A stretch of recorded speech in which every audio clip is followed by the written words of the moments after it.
Anda kembali di penghujung segmen pemirsa, Pak Darma mungkin langsung saja hajatan tadi, kemudian juga misalnya ada qosidah begitu, pengajian, dan juga musik luar negeri ini kira-kira pembayarannya penyalurannya seperti apa? Saya mulai dari yang hajatan dulu. Oke. Hajatan itu 2 hari ini tapi udah kurang lebih setahunan ini draft kita sudah coba berembuk, kita pikir karena begini, orang bikin pesta kawinan, penyanyinya dapat honor, pemusiknya dapat honor, pencipta lagu cuma denger-denger aja. Padahal nggak ada lagu, mereka nggak dapat rezeki semua. Yang bayar siapa, Pak?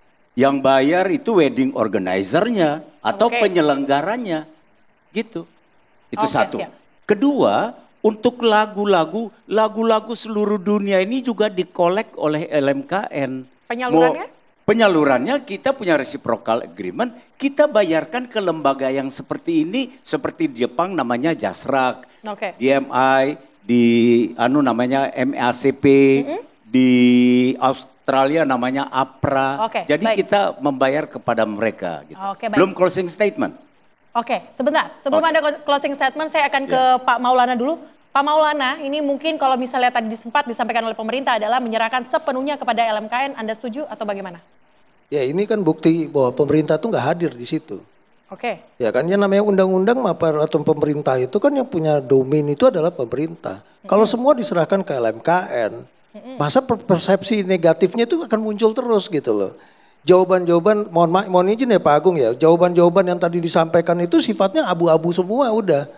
Itu kan ya nggak benar gitu loh. Padahal regulator itu adalah pemerintah. Pemerintah yang harus menarik benang merahnya, kepentingan masyarakat, komersialnya di mana, dan kepentingan nanti dari grupnya, dari pencipta dan penyanyi dan seterusnya. Kan gitu. Ini kan kita lihat nih, perhatikan dari tadi.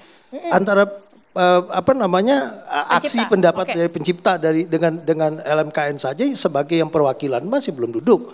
Kemudian pertanyaan kami dari selaku pelaku usaha sebagai user pun belum duduk gitu loh. Karena banyak pertanyaan di belakang sana. Nah ini tugas dari pemerintah yang punya kewenangan untuk itu. Ini adalah tugas dari pemerintah, Pak Agung. Respon Anda?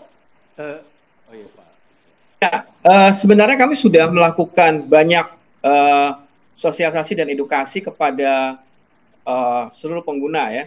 Bahkan di beberapa kota kita selalu melakukan diskusi dan dialog, dan kemudian juga kita bersama-sama dengan LMKN dan LMK kita melakukan sosialisasi dan mediasi mengenai hal itu. Dan bahkan kita juga minta masukan kira-kira apa yang perlu dirubah atau mungkin ada kendala-kendala apa yang perlu dilakukan perubahan dalam peraturan.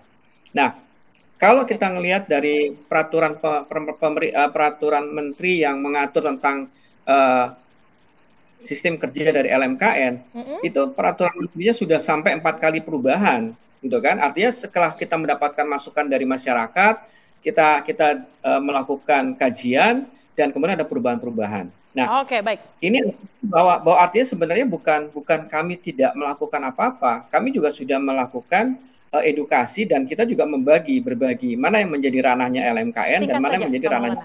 Saya rasa Pak Agung, kalau Pak Agung bilang sudah melakukan sosialisasi, saya rasa enggak. Kalau memang itu terjadi, enggak akan terjadi kekisruhan ini. Kami merasakan setiap melakukan sosialisasi itu pendekatannya justru ke aparat hukum. Ada polisinya di situ dan seterusnya. Itu bukan edukasi namanya. Justru yang ada akan membuat ketakutan dari publik, dari pelaku usaha. Ini yang enggak tepat satunya. Baik, siap. Singkat saja Pak. Silakan Pak Agung. Indonesia ini kan sangat luas Ibu. Ya, artinya bahwa yang kita sudah lakukan, bahwa kita sudah sampai ke semua pihak dan bahkan kita sampai ke komunitas. Ya. Jadi kalau kita lihat memang bahwa Indonesia ini begitu luas, artinya bahwa dalam sosialisasi kan kita tidak bisa berdiri sendiri. Dan kita juga sudah upayakan melalui akun-akun media sosial yang kita miliki.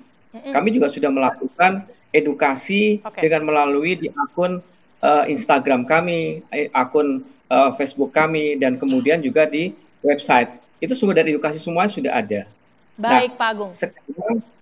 Sekarang tinggal bagaimana masyarakat itu mensikapi seperti ini. Artinya bahwa benar bahwa Ditjen KAI tidak bisa berdiri sendiri. untuk melakukan edukasi. Dan dia perlu bekerja sama dengan kementerian lembaga dan kemudian dengan stakeholder. Baik Pak Agung, terima kasih. Baik, terima kasih juga narasumber kita pada malam hari ini.